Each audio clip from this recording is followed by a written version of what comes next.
라는 제목으로 말씀을 함께 상고하겠습니다. 우리 인사하십시다. 하나님은 당신을 사랑하십니다. 아멘. 화 있을진저, 이런 표현은 예수님께서 하실 때 사실 이 표현을 받는 사람들은 굉장히 당황할 수밖에 없지 않겠습니까?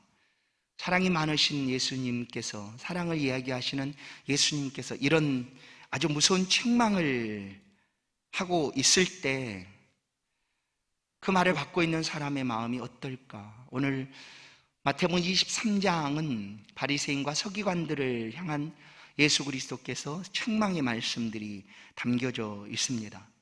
지난 시간에 본 것처럼 바리새인들 그리고 이 서기관들은 그들이 가르치는 것에 대해서는 문제되는 것이 없었습니다. 왜냐하면 그들이 가르치고 전하는 것은 율법이었기 때문입니다. 율법은 진리였고 참이었고 생명이었습니다. 그러나 그 가르치는 말씀을 그들이 온전히 믿거나 신뢰하지를 못했기 때문에 그들은 가르치지만 그 가르치는 말씀대로 그들의 행위는 온전하지가 못했습니다.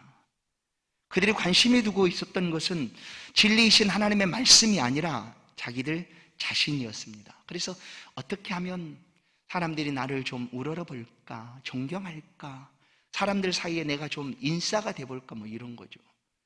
그리고 지나갈 때 화려한 옷도 입고 또 사람들 사이에서 선생이라 불려지는 것, 그리고 사람들이 그를 우러러보는 것, 높은 자리에 앉고 많은 사람들에게 야, 저 사람은 저런 사람이야, 난 사람이야, 인물이야 하는 그런 이야기들이 듣는 것을 그들은 좋아했고 그것이 그들의 관심사였습니다. 그들이 전하고 있는 말씀은 변함없는 진리였고 참이었는데 그들은 그렇게 전하고 가르쳤음에도 불구하고 그들의 삶은 그러지를 못했다입니다. 그래서 예수님께서는 그들을 향하여 이토록 책망을 강하게 하시는 것입니다. 화 있을진저, 너에게 화가 있을 것이다. 어느 날 서기관과 바리새인들이 예수님께 와서 시비를 합니다. 그 시비는 이런 거죠. 예수님의 제자들이 음식을 먹기 전에 손 씻는 것을 행하지 않습니다. 그래 가만히 지켜보고 있다가 예수님께 시비합니다. 왜 당신의 제자들은 율법에 기록된 대로 손을 씻지 않느냐, 정결하게 하지 않고 음식을 그냥 먹느냐. 정결 예식이 유대 율법에 있습니다. 정결 예식이 손을 씻고 깨끗이 한 후에, 정결하게 한 후에 그렇게 음식을 먹도록. 그런데 보니까 예수님의 제자들이 그렇게 하지 않는 거예요. 그래서 예수님께 그렇게 표현을 합니다. 그때 예수님께서 시비하고 있는 서기관과 바리새인들에게 하는 말씀이 이렇습니다. 너희가 참 잘하는구나, 율법을 잘 아는구나.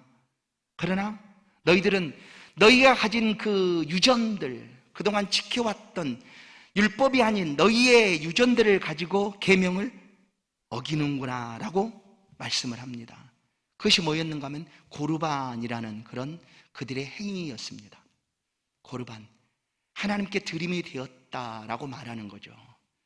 마땅히 부모를 공경해야 될 율법의 계명이 있음에도 불구하고 그들은 그 율법보다 그들이 지금껏 행하여 왔던 유전들을 가지고 그 율법을 피하고 있었다라는 거예요. 고르반, 우리가 하나님께 드렸어요 하는 것으로 그냥 끝나버렸다는 거예요. 왜냐하면 율법에는 내 부모를 공경하고 말하고 있지만 그 공경하는 대신 우리는 고르반 하나님께 드렸습니다 하고 율법을 무시하고 폐기시키고 있었다라는 것입니다. 그래서 그때 예수님께서 이런 말씀을 그들 가운데 강하게 하십니다. 마태복음 15장 14절, 그냥 두어라, 저희는 소경이 되어 소경을 인도하는 자로다. 만일 소경이 소경을 인도하면 둘이 다 구덩이에 빠지리라. 여기서 이제 바리새인과 서기관들을 향하여 소경이다라고 예수님께서 비유하여 말씀을 합니다. 소경, 물론 여기서 소경을 비하겠다는 그런 표현은 절대 아닌 것을 여러분들 이해하실 줄로 압니다. 그런 말씀이 아니라 볼 수도 없는 사람이 어떻게 다른 사람을 이끌고 가겠습니까?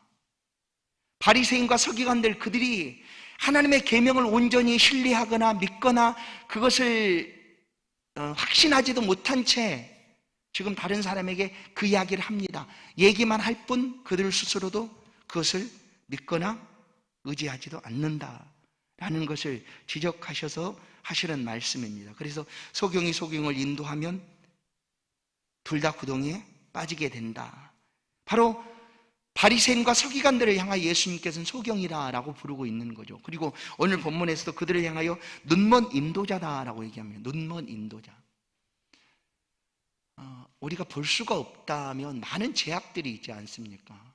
볼 수가 없다면 앞에 어떤 일들이 벌어지는지 아니면 어떠한 장애물들이 있는지 보지 못하면 알 수가 없습니다. 그래서 어려움을 겪겠죠.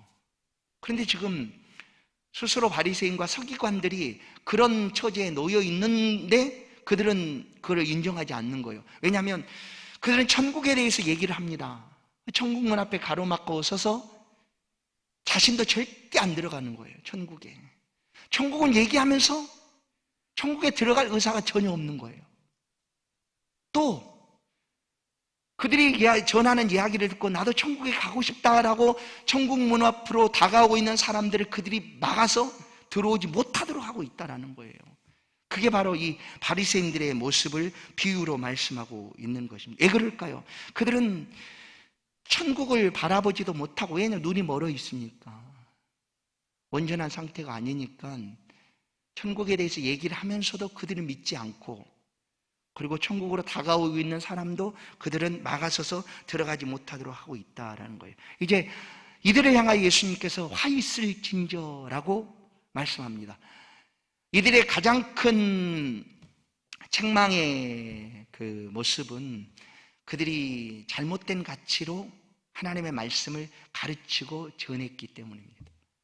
오늘 그 부분을 오늘 16절부터 22절까지 이제 말씀을 하는데,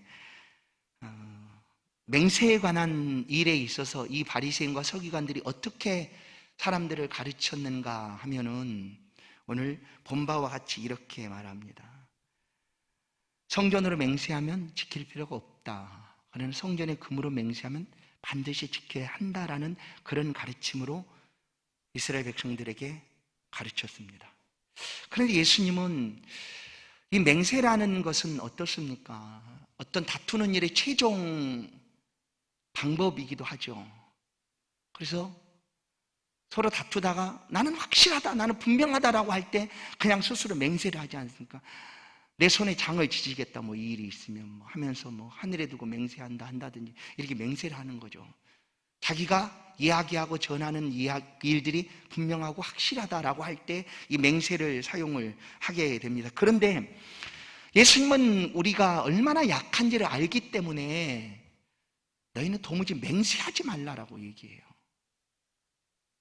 왜냐하면 우리는 맹세를 다 지킬 만한 그런 선한 사람들이 아닌 것을 예수님 아십니다.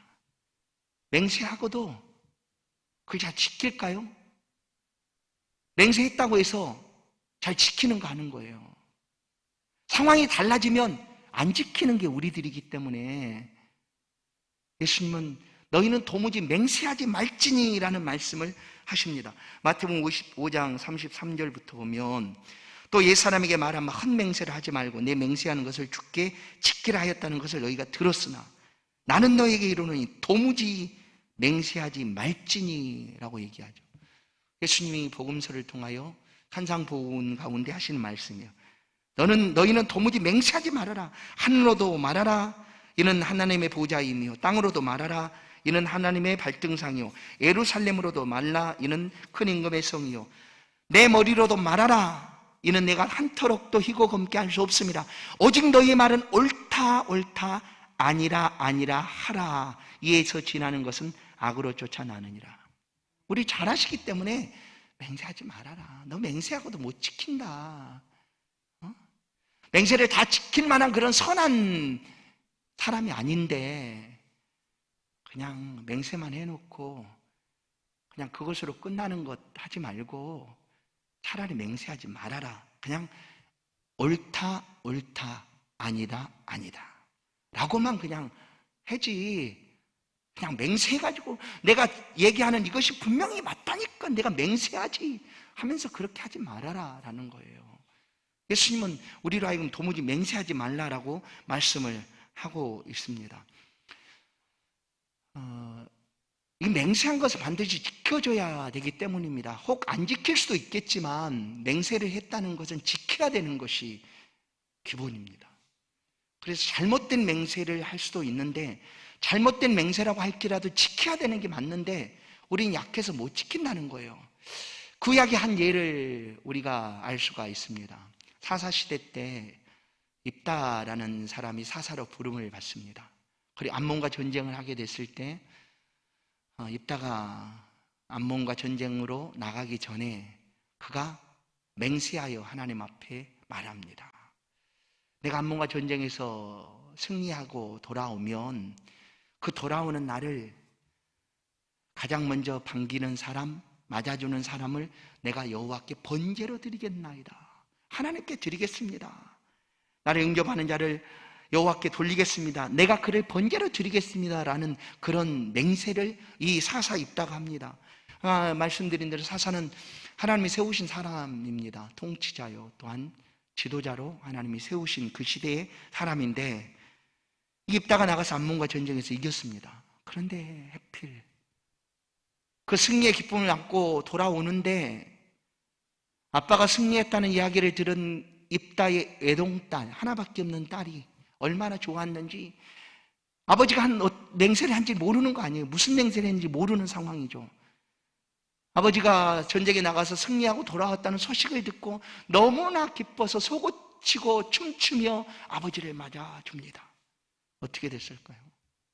하나님께 한 맹세 때문에 입다는 그의 딸, 가장 먼저 맞이하러 온 그의 딸을 하나님께 드려야 했습니다. 그것이 바로 구약의 이 잘못된 맹세 아니겠습니까? 그렇죠. 그러니까 예수님은 도무지 맹세하지 말아라 라고 얘기합니다. 옳다 아니라 라고만 할 것이 맹세하지 말아라. 그런데 왜 서기관들이, 지금 바리새인들이 이 맹세의 문제를 가지고 예수님께 책망을 하고 계실까? 바리새인과 서기관들은 그들 스스로 맹세하는 것을 좋아하기도 했을 뿐만 아니라 맹세하도록 가르쳤다라는 거예요. 사람들을. 다투는 일에 최종으로 맹세해봐라 하는 거죠. 그리고 그 맹세하는 일에 있어서 16절 말씀, 아까 말한 대로 성전으로 맹세하면 아무 문제도 없다. 그러나 성전의 금으로 맹세하면 반드시 지켜야 된다라고 그들은 가르쳤습니다. 그럼 잘 보세요. 만약에 내가 맹세를 이 물잔으로 한다 이거예요. 내가 맹세해서 이 물잔을 어떻게 하겠다라고 하면 여기에 보이는 이 물잔은 맹세가 행해지는 순간 뭔가를 해야 되는 거죠. 이 물잔으로. 그런데 보세요. 성전으로 맹세한다는 것은 뭐예요? 성전을 어떻게 하겠다는 거예요? 성전으로 맹세하고. 그러니까 그것은 아무 의미가 없다라고 얘기하는 거예요. 그렇게 할 수도 없는 것이니까. 바리새인이 그렇게 가르친 거예요. 그러나 성전 안에 있는 금으로 네가 맹세를 하면 그 네가 맹세를 하고 지킬 때는 그 금을 드리라는 거예요. 금을. 그래서 성전으로 맹세하면 아무 일이 없지만 성전의 금으로 맹세하면 너는 반드시 드려야 된다라는 이야기를 하게 된 거예요. 뿐만 아니라 또 그 다음에 등장하는 이야기도 무엇입니까?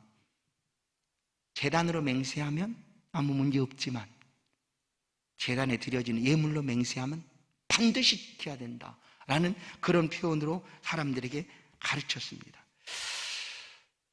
이것은 바리새인들이 가치를 어디에 두고 있는가에 대한 이야기입니다. 그들은 지금 눈먼 인도자가 되었고, 그리고 소경처럼 그들이 말씀을 가르치지만 그들 스스로도 그 말씀에 대해서 온전히 신뢰하거나 믿거나 의지하지는 않았다는 거예요.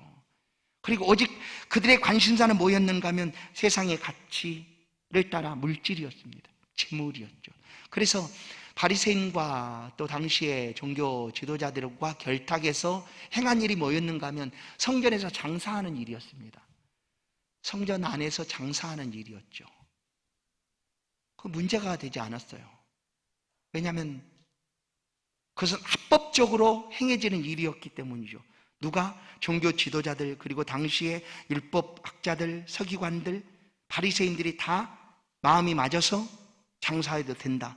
그런데 뭐 어떻게 됐을까요? 그 장사하는 사람들을 통해서 그들이 뭔가를 얻지 않았겠습니까?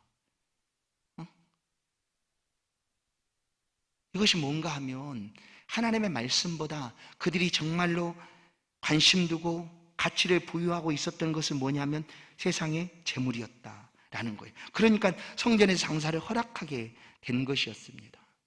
지금 성전으로 맹세하는 것과 성전의 금으로 맹세하는 것 중에 어느 것을 지켜야 된다라고 이 바리새인들은 가르치고 있는가 하면 성전으로 맹세하는 것은 문제가 없어, 괜찮아. 왜냐하면 네가 드릴 수 없잖아. 성전을 이미 있는 성전을 어떻게 할 거야. 그러니까 아무 상관없어. 그러나 성전에 금으로 맹세했다고 하면 너는 그 금을 드려야 돼 하는 거죠. 이렇게 가르치게 된 것입니다.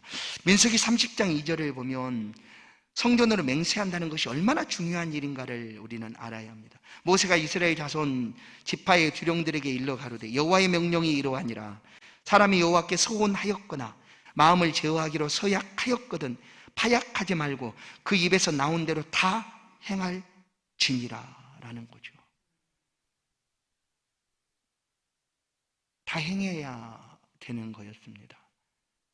그러나 우리 약함을 아시는 주께서는 도무지 맹세하지 말아라 라고 표현을 한 것이죠. 그런데 예수님께서 이 바리새인들이 가르치는 이 맹세의 교훈과 예수님께서 말씀하신 교훈은 다릅니다. 예수님께서 그들을 향하여 묻고 있어요. 지금 17절에 보면 어리석은 맹인들아 어느 것이 크냐, 금이냐, 그 금을 거룩하게 하는 성전이냐. 여러분에게 물어볼까요? 어느 것이 큽니까? 성전이 클까요? 성전 안에 있는 금이 클까요? 뭐가 클까요? 성전이죠. 당연히 성전이죠. 왜 금이 귀하게 여겨지는지 아십니까? 물론 금 자체로도 엄청 귀한 거죠. 오늘날까지도 금은 아주 귀하게 여겨지지 않습니까? 금 자체로도. 그러나 성전에 있는 금은 왜 귀하냐 하면 성전을 거룩하게 하는 그 성전에서 쓰여지고 있기 때문에 금이 귀한 것이지, 금 자체로 성전보다 귀하다 말할 수가 없다는 거예요. 그런데 이것이 바뀌어버린 겁니다. 가치가 뒤바뀌었다, 전도되었다 이런 표현을 쓰지 않습니까? 바뀐 거예요. 그들은. 왜냐하면 그들의 가치의 비중은 성전보다 금이었습니다. 금. 그러니까 사람들에게 이렇게 가르친 거예요. 성전으로 맹세이니 괜찮아, 걱정할 거 없어, 아무 문제 없어. 성전에 금으로 맹세해? 그러면 그 금을 드리면 돼. 이렇게 가르친 거죠. 예수님께서 18절도 이제 똑같은 표현을 쓰게 됩니다. 너희가 또 누구든지 제단으로 맹세하면 아무 일이 없거니와 그 위에 있는 예물로 맹세하면 지킬지라 하는 도다. 그래서 똑같이 예수님께 19절 말하죠. 어느 것이 크냐, 그 예물이냐, 그 예물을 거룩케 하는 제단이냐. 여러분, 제단 앞에 드려지는 예물은 어디서 오는 것입니까? 밖에서 다 가지고 오는 거죠. 근데 그 예물들이 거룩하게 되어서 하나님 앞에 드려지는 것은 어떻게 드려지는가 하면 번제단을 통해서 거룩하게 된 후에 드려지니까 하나님이 받으시는 제물이 되는 겁니다. 제단을 통해서, 번제단을 통해서 그렇게 제물이 거룩하게 되어서 드려질 때 하나님 받으시는 것이지, 지금 이 서기관 바리새인들은 제단보다 그 예물을 더 중하게 여긴 거죠. 예물을. 왜 그런가? 똑같아요. 성전으로 맹세하면 성전 어찌할 수 없지 않느냐. 그러니까 그렇게 하지 말고 뭐예요? 예물로 맹세. 왜냐하면 예물로 맹세하면 드릴 수가 있지 않습니까? 뭐 내가 송아지를 가지고 맹세를 했다 그러면 나중에 송아지를 드리라는 거예요. 그러니까 그렇게 가르친 거예요. 그것이 더 중요한 것 아니냐라고 바리새인은 가르쳤는데 이것이 잘못되었다라는 거죠. 정말 중요한 것은 성전입니다. 그리고 제단입니다. 거룩한 제단. 그 제단에 드려진 예물은 그 제단을 통하여 거룩하게 되고 하나님 앞에 드려지기 때문에 그 제물이 거룩하게 하나님 앞에 드려지는 것이다 라는 것입니다. 그런데 이 서기관 바리새인들은 그것을 바꿔서 그들의 잘못된 가치를 따라서 금과 예물을 더 중요하게 여기는 그런 가르침으로 백성들에게 교훈하였다라는 것입니다. 맹세한다는 것은 지키지 않을 것이라는 것을 전제하고 하는 것이 결코 아닙니다. 그렇죠? 나는 절대로 지키지 않을 것이다라고 전제하고 맹세를 하는 것이 아닙니다. 그래서 맹세할 때 이 제단으로 맹세하지 말고 금으로 맹세하라라고 이 서기관 바리새인들은 가르친 이유가 바로 이것입니다. 왜냐하면 그들이 더 중요하게 여기는 것은 금이었고 또한 예물이었기 때문입니다. 그래서 예수님께서는 그들을 향하여 눈먼 인도자여 또 맹인이여라는 표현을 써서 이야기를 합니다. 21절 또 성전으로 맹세하는 자는 성전과 그 안에 계신 이로 맹세합니다. 또 하늘로 맹세하는 자는 하나님의 보좌와 그 위에 앉으신 이로 맹세함이니라. 금으로 맹세한다는 것은 성전 안에 있는 것에 포함되는 것 아닙니까? 그러니까 가장 큰 것은 성전이다라고 예수님께서 말씀을 하고 있는 것입니다. 오늘 화 있을진저라고 책망을 들었던 이 바리새인들은 볼 수 없는 사람이 사물을 분별하고 판단하지 못하는 것과 같이 그들의 눈을 가리워버리고 있었던 것이 바로 세상에 갇힌 물질에 있었습니다. 그러다 보니 잘못 가르치게 된 것이죠. 물질에 사로잡혀 옳고 그름을 제대로 판단하지 못한 채 사람들에게 잘못된 교훈을 가르치고 있었다라는 것입니다. 우리가 진리를 알지 못하면 우리 역시 미혹될 수밖에 없습니다. 진리를 모르면 미혹될 수밖에 없습니다. 그런데 과연 우리 가운데 진리는 무엇인가? 진리는 예수 그리스도 자신입니다. 또한 하나님의 말씀입니다. 요한복음 14장 6절은 내가 곧 길이요 진리요 생명이니 라고 예수님께서 자신을 가리켜서 나는 진리다라고 말씀합니다. 그리고 오셔서 우리 가운데 선포하신 말씀은 진리가 너희를 자유케 하리라 라는 거예요. 진리이신 예수님께서 우리의 삶을 자유롭게 하고 하나님 품 안에서 삶을 마음껏 기쁨으로 살아가도록 우리에게 오셨다라는 것입니다. 우리가 삶의 기준을 어디에 두느냐에 따라서 우리의 인생은 달라질 수가 있습니다. 잘못된 가치에 두게 되면 결국 잘못된 것이 우리 안에 있을 수밖에 없습니다. 성령을 따라 행하면 영생을 얻고 육체를 따라 행하면 사망을 얻느니라 라는 말씀처럼 우리에게 주신 이 진리의 말씀, 이것이 우리의 삶의 기준이 된다면 우리는 행하는 그 모든 길에서 하나님의 은혜를 또한 하나님의 인도하심을 누리며 살아가게 될 것입니다. 성도 여러분, 진리이신 말씀을 따라가 살아가는 우리의 삶에 하나님께서 비춰주시는 생명의 빛, 영광의 빛이 언제나 늘 있기를 간절히 소원합니다. 흔들림 없이 이 진리의 말씀을 붙잡고 걸어가시는 성도 여러분의 앞길에 주의 축복이 있기를 간절히 축원합니다. 시편 119편 105절 말씀을 우리 합독해서 읽고 마치겠습니다. 시편 119편 105절 말씀입니다. 같이 읽습니다. 시작. 주의 말씀은 내 발의 등이요 내 길의 빛이니이다. 아멘. 하나님 고맙습니다. 이 저녁 우리가 생명이신 주의 말씀 앞에 엎드리고 비춰주시는 그 생명의 빛을 따라서 걸어갑니다. 하나님의 말씀이 우리 발의 등이 되게 하시고 우리 나가는 길에 빛이 될 수 있도록 세상의 가치에 휩싸이거나 흔들리지 않고 생명이요 진리이신 예수 그리스도의 말씀, 하나님 말씀을 붙잡고 걸어가는 성도들의 모든 길에 은총을 허락하여 주옵소서. 흔들림 없이 하나님의 영광을 위하여 걷는 성도들의 발걸음에 은총을 베풀어 주시고 힘을 주시고 역사하여 주옵소서.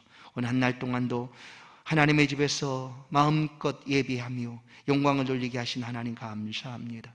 우리 중에 이런 마음이 있어도 마음껏 주의 집에 찾아오지 못하는 안타까움이 있습니다. 참으로 오랜 시간 동안 코로나19로 인하여 어려움을 겪고 있는 우리 성도들의 삶에, 가정에, 또한 그들의 심령 가운데 은총을 베풀어 주시고 언제나 생명이신 주의 말씀을 마음에 새기고 그 말씀 안에 살아가는 복된 삶이 될 수 있도록 한 사람 한 사람 지키시고 은혜 베풀어 주옵소서. 예수 그리스도의 이름으로 기도하옵나이다. 아멘.